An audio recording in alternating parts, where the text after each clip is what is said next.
पार्वतीवल्लभाष्टकं। नमो भूतनादं नमो देवदेवं नमः कालकालं नमो दिव्यतेजं नमः कामभस्मं नमः शान्तशीलं भजे पार्वतीवल्लभं नीलकण्ठं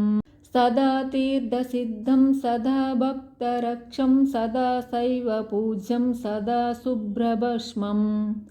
सदा ध्यानयुक्तं सदा ज्ञानतल्पं भजे पार्वतीवल्लभं नीलकण्ठं श्मशाने शयानं महास्थानवासं शरीरं गजानं सदा चर्मवेष्टं पिशाचादिनादं पशूनां प्रतिष्ठं भजे पार्वतीवल्लभं नीलकण्ठं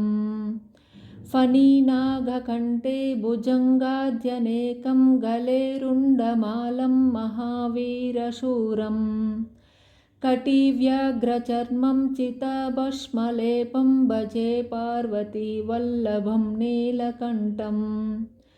शिरःशुद्धगङ्गा शिवा वामभागं वियुदीर्घकेशं सदा मातृनेत्रम्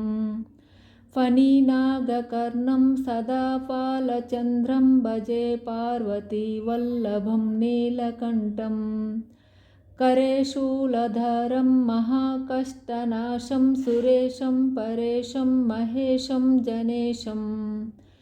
धनेशं रमेशं ध्वजेशं गिरीशं भजे पार्वतीवल्लभं नीलकण्ठम् उदासं सुदासं सुकैलासवासं धरानिर्घरे संस्थितं ह्यादिदेवम् अजं हेमकल्पं धूम्रकल्पसेव्यं भजे पार्वतीवल्लभं नीलकण्ठं मुनीनां वरेण्यं गुणं रूपवर्णं द्विजौ सम्पठन्तं शिवं वेदशास्त्रम् अहो दीनवत्सं कृपालुं शिवन्तं भजे पार्वतीवल्लभं नीलकण्ठं सदा भावनादं सदा सेव्यमानं सदा भक्तिदेवं सदा पूज्यमानं महातीर्थवासं सदा सेव्यमेकं भजे पार्वतीवल्लभं नीलकण्ठम्।